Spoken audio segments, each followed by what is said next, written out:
శరీరంలో కీళ్లు వ్యాధిగ్రస్తం కావటాన్ని osteo arthritis అని అంటారు. ఆస్టియో అంటే ఎముక, ఆర్థరైటిస్ అంటే వాపు లేదా ఇన్ఫ్లమేషన్ అని అర్థం. చేతివేళ్ల కనుపులు, వెన్నుపూస, తుంటి ప్రదేశం, కాలి బొటని వేళ్లు తదితర ప్రదేశాల్లో ఈ వ్యాధి లక్షణాలు కనిపించే అవకాశం ఉన్నప్పటికీ మోకాళ్లలోనే ఆస్టియో ఆర్థరైటిస్ ఎక్కువగా కనిపించడానికి కారణం మోకాళ్లు ఎక్కువగా అరుగుదలకు గురి కావటమే. వీటికి ప్రధాన కారణాలేంటి? ఎలాంటి జాగ్రత్తలు తీసుకోవాలి? హోమియోపతిలో ఎలాంటి చికిత్స ఉంది?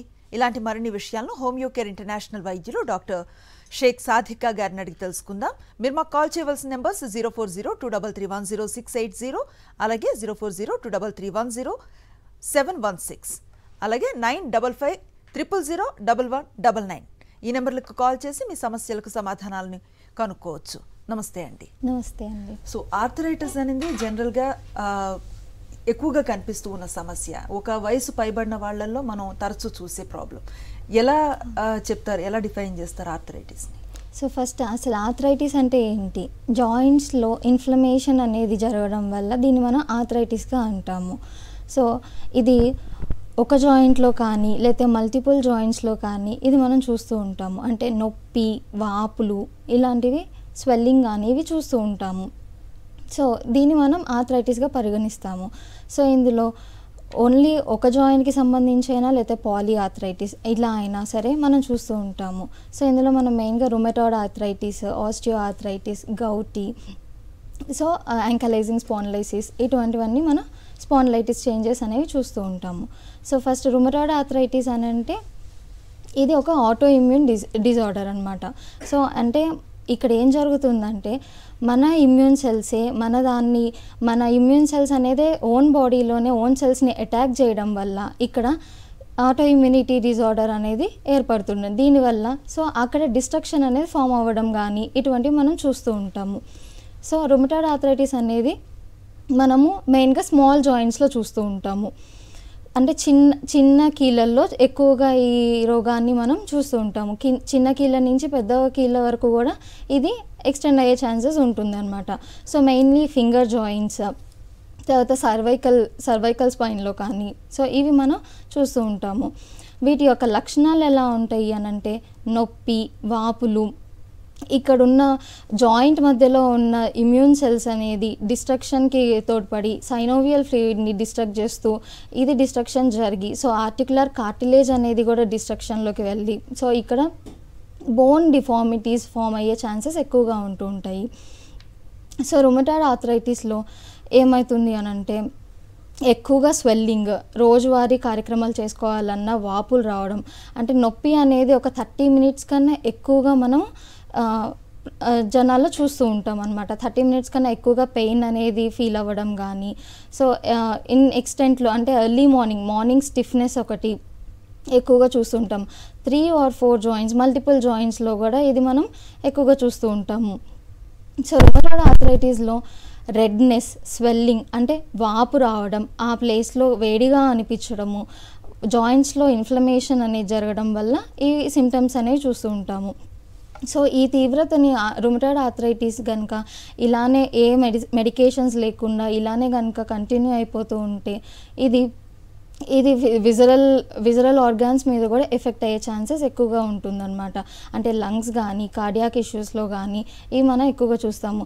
సో రుమటాయిడ్ ఆర్థరైటిస్ అనేది ఫస్ట్ కాజెస్ ఎందుకు వస్తుంది అని అంటే ఇది ఒక ఆటోఇమ్యూన్ డిసీజ్ కాబట్టి జన్యుపరంగా సో ఆటో ఇమ్యూన్ మన సెల్స్ని మనల్ని డిస్ట్రక్ట్ చేయడం వల్ల ఇది చూస్తుంటాము. ఎన్విరాన్మెంటల్ ఫ్యాక్టర్స్, సో ఈ డీజనరేషన్ చేంజెస్ అనేది ఎక్కువగా చూస్తూ ఉంటాము. రైట్. మీరు చెప్పినట్లుగా ఆర్థరైటిస్, టైప్స్ ఆఫ్ ఆర్థరైటిస్లో ప్రతిదానికి సేమ్ సిమ్టమ్సే కనిపిస్తుందా లేదంటే డిఫరెంట్ ఇవి ఉంటాయంటారా? ఎలా గుర్తించాలి దీన్ని? సో ఇప్పుడు రుమటాయిడ్ ఆర్థరైటిస్లో ఎలా ఉంటుంది? ముందు చిన్న కీళ్ళల్లో ఇన్ఫ్లమేషన్ అనేది చూడడము. సో ఈ సిమ్టమాటిక్స్ వైజ్గా మనం ఎలా డిఫరెన్షియేట్ చేయొచ్చు అంటే ఇప్పుడు ఆస్టియో ఆర్థరైటిస్కి రుమటాయిడ్ ఆర్థరైటిస్కి డిఫరెన్స్ అనేది ఇప్పుడు ఆస్టియోలో మనం పెద్ద కీళ్ళల్లో చూస్తూ ఉంటాము మెయిన్గా ఏజ్ పరంగా. సో రుమటాయిడ్ ఆర్థరైటిస్లో ఏమవుతుంది? ఎర్లీ ఏజ్ ఆన్సెట్ అనమాట. అంటే 30s నుంచి ఒక 60s వరకు కానీ ఇది మనం ఎక్కువగా చూస్తూ ఉంటాము. సో ఇది పిల్లల్లో కూడా జువెనైల్ ఆర్థరైటిస్, రుమటాయిడ్ ఆర్థరైటిస్ ఎలా అంటే పిల్లల్లో కూడా ఇమ్యూనిటీ డెఫిషియన్సీస్ వల్ల, ఆటోఇమ్యూన్ డిజార్డర్ కాబట్టి, సో దీనివల్ల చూస్తుంటాం. ఆక్యుపేషనల్గా వీళ్ళు చేసుకోవాల్సిన పనులు కూడా చేసుకోలేకపోవడం, ఇది ఇక తీవ్రత ఎక్కువైపోయి బోన్ డిఫార్మిటీస్ జరగడము. సో అంటే వేళ్ళు బోన్స్ కూడా ఎలా అంటే డిఫార్మిటీస్ అనమాట ఎక్కువగా, అంటే వంకర్లు కొంకర్లు తిరిగి ఉండడం కానీ, సో ఈ మధ్యలో చేతి వేళ్ళతో ఏదైనా పట్టుకోవాలన్నా ఇబ్బంది పడడం కానీ ఇవి ఎక్కువగా చూస్తూ ఉంటాము. సో ఆస్టియోఆర్థరైటిస్లో ఎలా అంటే ఇన్ ఫ్యూచర్ అంటే ఏజ్ పెరిగే కొద్దీ ఏజ్ రిలేటెడ్ అనేది డీజనరేటివ్ చేంజెస్. ఇప్పుడు మనం రుమటాయిడ్ ఆర్థరైటిస్ ఏమో ఆటోఇమ్యూన్ డిజార్డర్ అనమాట, కానీ ఇందులో ఏమవుతుంది ఇన్ఫ్లమేషన్ ఇవన్నీ మనం చూస్తూ ఉంటాము. వీటికి మనం కొన్ని పరీక్షలు చేయించుకోవడం ద్వారా లైక్ ఆర్ఏ ఫ్యాక్టర్ పాజిటివ్ రావడం వల్ల కానీ, లేదనంటే మనం సిఆర్పి లెవెల్స్ హై ఉండడం, దీనివల్ల డిస్ట్రక్షన్లోకి పోవడం, ఈఎస్ఆర్ లెవెల్స్ పెరిగిపోవడము, సిఆర్పి లెవెల్స్ పెరిగిపోవడము ఇవి చూస్తూ ఉంటాము. మనం ఎక్స్రే తీయించడం వల్ల దీన్ని మనం కనిపెట్టచ్చు. సో ఆర్ఏ ఫ్యాక్టర్ పాజిటివ్లో ఉన్నప్పుడు అంటే ఇక్కడ ఇన్ఫ్లమేషన్ అనేవి ఇవన్నీ జరుగుతున్నప్పుడు మనం వీటి ద్వారా మనం తెలుసుకుంటాము. కానీ కొన్నిట్లో సీరో నెగటివ్ ఆర్థరైటిస్ అని కూడా అంటాము. ఏమవుతుందంటే యాంటీబాడీస్ అనేవి యాంటీ సిసిపి యాంటీబాడీస్ అనేవి మనం బ్లడ్లో అనేది చూడము. సో సిమ్టమాటిక్ వైజ్గా ఉంటుంది, కానీ ఏమంటే బ్లడ్లో మనం ఈ యాంటీబాడీస్ని డిటెక్ట్ చేయలేమన్నమాట. సో దీన్ని మనం సీరో నెగటివ్ ఆర్థరైటిస్లోకి తీసుకుంటాము. సోరియాటిక్ ఆర్థరైటిస్ చేంజెస్ ఎలా ఉంటాయంటే నెయిల్ చేంజెస్ రావడం, స్కిన్ పైన రావటం, సో ఈ బోన్ డిఫార్మిటీస్ అవ్వడము ఇవి చూస్తూ ఉంటాము. సో ఇప్పుడు రుమటాయిడ్ ఆర్థరైటిస్లో ఈ డీజనరేటివ్ చేంజెస్ ఎక్కువగా ఉండడం వల్ల జనరల్గా వీళ్ళు ఏదైనా గ్లాస్ పట్టుకోవాలన్నా ఏదైనా తీసుకోవాలన్నా ఈ పనులు కూడా చేసుకోలేరు అనమాట. ఎందుకంటే బోన్ అనేది అక్కడ డిఫార్మేషన్ జరుగుతూ ఇక్కడ తీయడానికి కూడా కష్టమవుతుంది. సో చేంజెస్ అనమాట, కొన్ని డిస్లొకేషన్ అయ్యే ఛాన్సెస్ ఉంటుంది. సో ఈ ఉన్న నార్మల్ స్ట్రక్చర్ అంతా డీజనరేటివ్ చేంజెస్కి గురయ్యి మారుతూ ఉంటుంది. రైట్. సో ఈ ప్రాబ్లమ్స్కి హోమియోకేర్ ఎట్లాంటి సొల్యూషన్ చూపిస్తుందో డాక్టర్ గారి మాటలో తెలుసుకునే ప్రయత్నం చేద్దాం. రుమటాయిడ్ ఆర్థరైటిస్ గురించి మాట్లాడుతున్నాం. మనతో పాటు డాక్టర్ సాధిక గారు ఉన్నారు. సో రుమటాయిడ్ ఆర్థరైటిస్ ఎలా వస్తుంది, దాని ఇంపాక్ట్స్ ఎలా ఉంటాయని చెప్పారు. దీనికి ఎక్స్టెన్షన్గా ఇంకా ఏమైనా సమస్యలు వస్తాయా దీని త్రూ అనేది ఎలా ఎక్స్ప్లెయిన్ చేస్తారు? సో దీని కనుక రుమటాయిడ్ ఆర్థరైటిస్ ఇంకా దీర్ఘకాలికంగా ఉన్నట్లయితే విజరల్ ఆర్గాన్స్కి ఎఫెక్ట్ అయ్యే ఛాన్సెస్ ఎక్కువగా ఉంటుంది.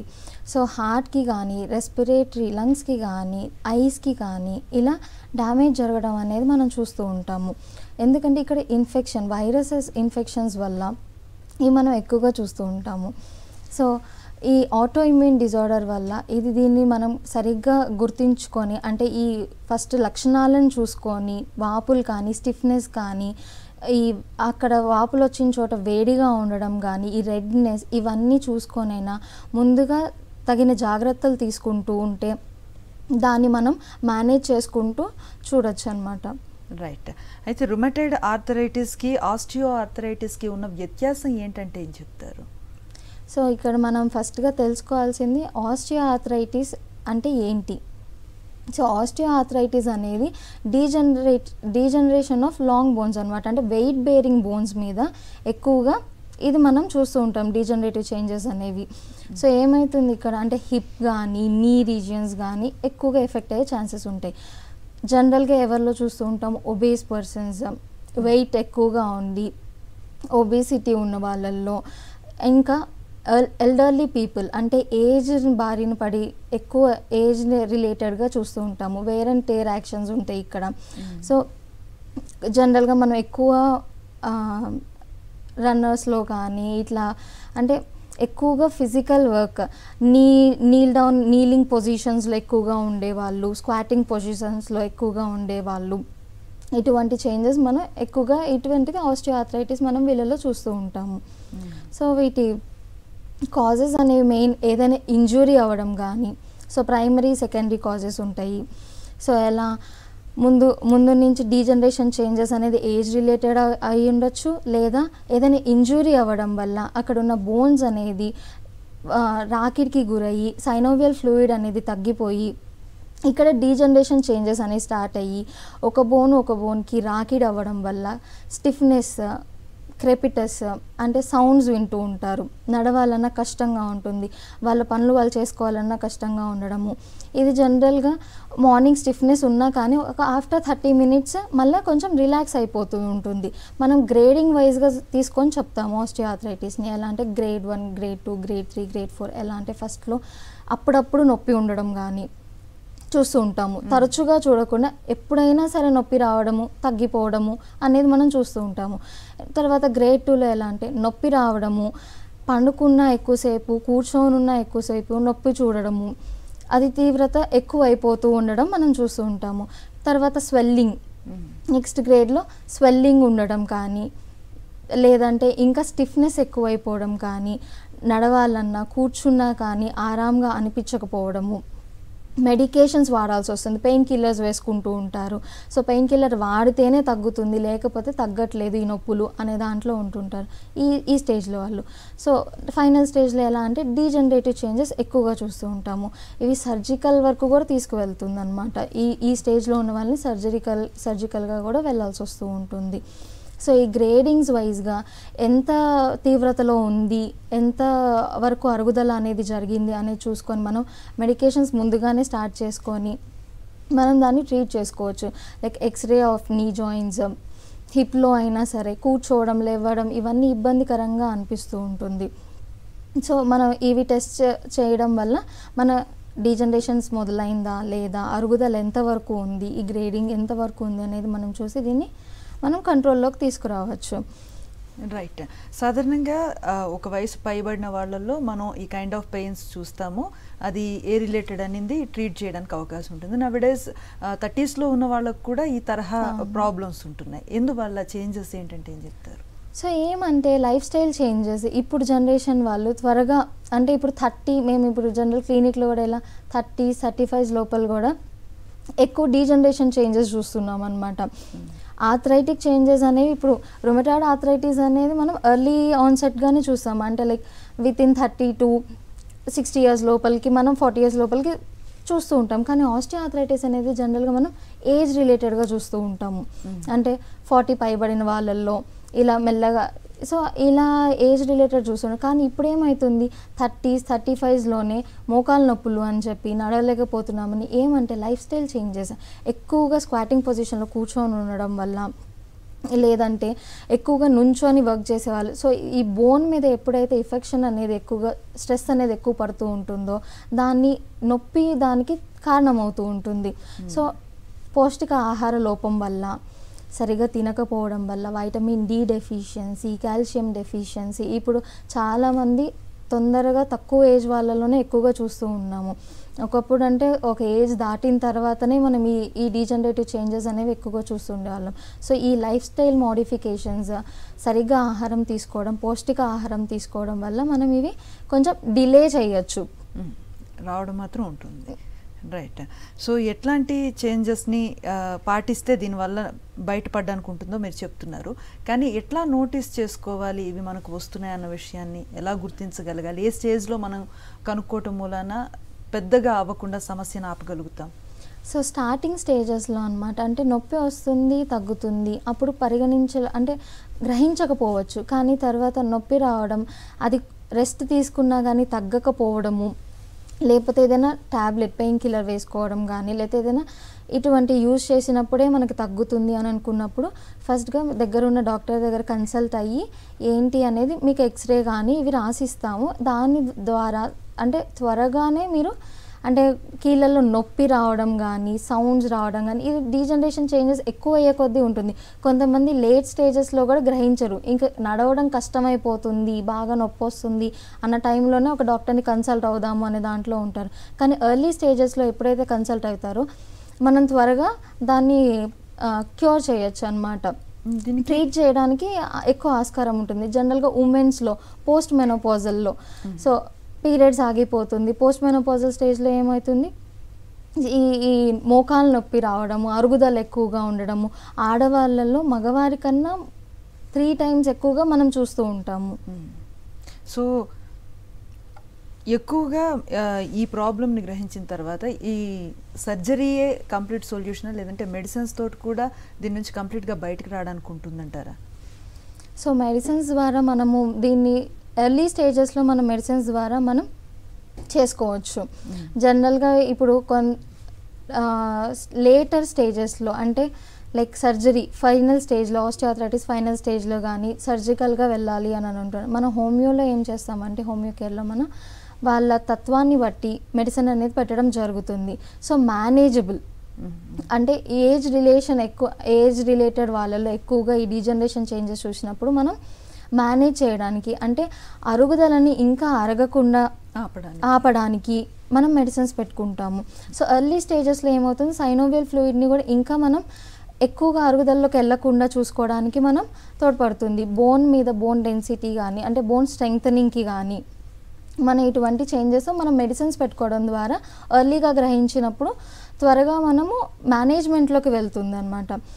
రుమటాయిడ్ అయినా ఆస్టియోఆర్థరైటిస్ అయినా సో ఇటువంటి వాటిల్లో ఏమవుతుంది ఎర్లీగా గ్రహించడం అంటే నొప్పి వస్తుంది పర్వాలేదు ట్యాబ్లెట్ వేసుకున్నాం కూర్చుందాం ఇలా కాకుండా ఏమవుతుంది తరచుగా నొప్పికి గురి అవుతున్నట్లయితే ఫస్ట్ కన్సల్ట్ అవ్వడం ఇంపార్టెంట్.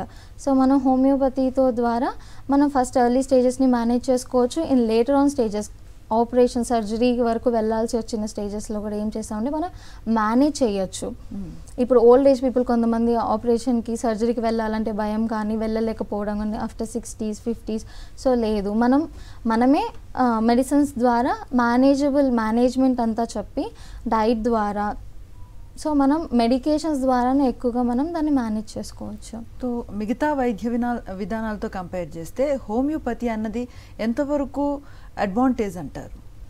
సో హోమియోపతి అనేది సైడ్ ఎఫెక్ట్స్ లేకుండా ఉంటుంది కాబట్టి జీరో సైడ్ ఎఫెక్ట్స్తో మన మెడికేషన్ లాంగ్ రన్లో వాడుతున్నా దీని ద్వారా వేరే వాటి మీద ప్రభావం ఉంటుంది వేరే ఆర్గాన్స్ మీద ప్రభావం అవుతుంది అనే భయం లేకుండా చక్కగా వాడుకోవచ్చు. అండ్ ఒట్టి పెయిన్ కిల్లర్స్తోనే కాకుండా ఇక్కడ డీజనరేషన్ని మనం ఫర్దర్గా ఇంకా ఎక్కువగా కాకుండా మనం దీన్ని ట్రీట్ చేసుకోవచ్చు. రైట్. ఇతర సమస్యలకి వేరే మెడిసిన్స్ వాడుతున్న వాళ్ళు సైమల్టేనియస్గా హోమియో ట్రీట్మెంట్ని తీసుకోవచ్చు అండి. ఎందుకంటే ఇప్పుడు అలోపతి వాడుతూ ఉంటారు లైక్ బీపీ కానీ షుగర్కి కానీ డయాబెటీస్లో కానీ వీళ్ళు వాడుతూ ఉంటారు. సో ఆ మెడికేషన్స్తో పాటు మన మెడికేషన్స్ అనేది ఎటువంటి సైడ్ ఎఫెక్ట్స్ అనేది రాదు. సో రెండు సైమల్టేనియస్గా వాడుకోవచ్చు. Within duration of 30 minutes gap ఇచ్చుకొని కంటిన్యూ చేసుకోవచ్చు హోమియో మెడిసిన్స్ అనేవి. రైట్. ఎంతకాలం ట్రీట్మెంట్ తీసుకోవాల్సి ఉంటుంది? అంటే సాధారణంగా అపోహ ఉంటుంది హోమియోపతి అంటే సుదీర్ఘకాలం తీసుకోవాలి, అది కంప్లీట్గా సొల్యూషన్ దొరికే వరకు కూడా ఆ ట్రీట్మెంట్ కొనసాగుతుంది, కొంచెం ఎక్కువ కాలం తీసుకోవాలని. సో వాళ్ళకేం చెప్తారు మీరు? సో ఎర్లీ స్టేజెస్లో తొందరగా ట్రీట్మెంట్ స్టార్ట్ చేసిన వాళ్ళల్లో తక్కువ డ్యూరేషన్లోనే మనం అనేది హోమియో మెడిసిన్స్ అనేది ఇచ్చి మనం ట్రీట్ చేయొచ్చు. ఇక్కడ స్లో అనేది కాదు ఫాస్ట్ యాక్టింగ్ ఉంటుంది హోమియోపతి. కానీ ఏమంటే రోగం అనేది ఎక్కువ కాలంగా వాళ్ళు అంటే ఫర్ 10 years వీళ్ళు ఎక్కువ కాలంగా దీర్ఘకాలికంగా ఈ రోగంతో సఫర్ అవుతూ ఉంటారు. సో దీన్ని బట్టి మనం ఒక కోర్స్ వైజ్గా దాన్ని మేనేజ్ చేసుకుంటూ మనం మెడిసిన్స్ అనేది ఇచ్చి దీన్ని మేనేజ్ చేయొచ్చు. రైట్. వెనక్కి వెళ్దాం. రుమటాయిడ్ ఆర్థరైటిస్ కానివ్వండి ఆస్టియో ఆర్థరైటిస్ కానివ్వండి వీటి రిలేటెడ్గా దాని సైడ్ ఎఫెక్ట్లు కూడా కనిపిస్తూ ఉంటాయి. అంటే సకాలంలో ట్రీట్మెంట్ తీసుకోకపోతే సోరియాసిస్ కానివ్వండి ఇంకోటి కానివ్వండి. సో ప్రధానంగా ఏది అదుపులో ఉంచుకుంటే ఈ తరహా సమస్యలు రాకుండా చూసుకోవడానికి అవకాశం ఉంటుంది? సో ఏమంటే ముందు stress levels life style changes alcohol smoking వీటిల్లో రుమటాయిడ్లో కూడా ఇవి ఎక్కువగా చూస్తూ ఉంటాము. సో ఇవన్నీ అవాయిడ్ చేసుకోవడం ద్వారా మళ్ళీ మంచి హెల్దీ ఫుడ్ తీసుకోవడం ఫైబర్ రిచ్ డైట్ తీసుకోవడం ద్వారా వీటిని మనం అవాయిడ్ చేసుకునే కొన్ని ఈ ఆల్కహాల్ స్మోకింగ్ ఇవన్నిటిని మనం అవాయిడ్ చేసుకుంటూ సో మేనేజ్ చేసుకుంటూ ఉంటే ఎక్కువగా వీటి ద్వారా బాధపడాల్సిన అవసరం ఉండదు. సో మెడిసిన్స్ వాడేటప్పుడు జనరల్గా అట్లాంటివి తీసుకోకపోతే ఈ ప్రాబ్లమే తలెత్తదని చెప్తున్నారు. సో ఏమంటే ఇది ఆటో ఇమ్యూన్ డిజార్డర్ కాబట్టి మన సెల్సే మనల్ని డిస్టర్బ్ చేయడం. రుమటాయిడ్లో ఏం చేస్తారంటే ఓన్ సెల్సే అటాక్ చేయడం వల్ల ఈ ఆటో ఇమ్యూనిటీ డిజార్డర్ అవుతూ ఉంటుంది. సో ఇందులో ఏమవుతుంది ఈ ఆల్కహాల్ కానీ స్మోకింగ్ కానీ లైఫ్ స్టైల్ చేంజెస్ కానీ ఇటువంటి స్ట్రెస్ ఎక్కువగా మానసిక ఒత్తిడి దీనిలో కానీ ఏమవుతుంది దీన్ని ఎక్కువగా పెంచుతూ ఉంటుందన్నమాట, వచ్చే ఛాన్సెస్ ఎక్కువగా చేస్తుంది. సో ఏమవ్వాలా, minimum sleep, minimum complete diet, fibre rich diet ఇట్లా చేసుకుంటూ ఉండాలి. కొంచెం ఎండకి కానీ ఎక్స్పోజ్ అవ్వడం, వైటమిన్ డి డెఫిషియన్సీస్ ఇటువంటి లోపాలు లేకుండా చూసుకోవడం ద్వారా మనం మేనేజ్ చేసుకోవచ్చు. రైట్. రుమటాయిడ్ కానివ్వండి, ఆస్టియో ఆర్థరైటిస్ కానివ్వండి, వీటిలో గౌటి, జువైనల్ ఇన్ని టైప్స్ ఆఫ్ ఆర్థరైటిసెస్ ఉన్నాయి కదా, అంటే ఒక్కొక్కటి ఒక్కొక్క ప్రత్యేకమైన వైద్యం ఉంటుందా ఇనిషియల్ డేస్లో, లేకపోతే దేనికది ప్రత్యేకంగా ఉంటుందా? సో హోమియోపతిలో మనం ఇప్పుడు కొంతమందిలో సర్వైకల్ స్పాండిలైటిస్ చూస్తాము, అలానే లంబార్ కూడా చూస్తూ ఉంటాము. సో రెండిటికి కలిపి మనం మెడికేషన్స్ అనేది పెట్టడం జరుగుతూ ఉంటుంది. సో సపరేట్గా ఇప్పుడు రుమటాయిడ్ ఆర్థరైటిస్ వచ్చిన వాళ్ళు రుమటాయిడ్కి మనం ట్రీట్మెంట్ అనేది జరుగుతుంది. సో మనం కాన్స్టిట్యూషనల్ మెడిసిన్ ఇస్తూ తగ్గించడానికి ఛాన్సెస్ ఎక్కువగా ఉంటుందన్నమాట. బట్ ఎర్లీ స్టేజెస్లో వచ్చినప్పుడు ఇంకా త్వరగా తగ్గడానికి ఆస్కారం ఎక్కువగా ఉంటుంది. అంటే ఇది వార్షికంగా వచ్చే సమస్య కూడా అనుకోవచ్చా? అవును, రుమటాయిడ్ అనేది autoimmune disease and genetical factors నుంచి కూడా అయ్యే ఛాన్సెస్ ఉంటుంది. Right. Thank you very much అండి.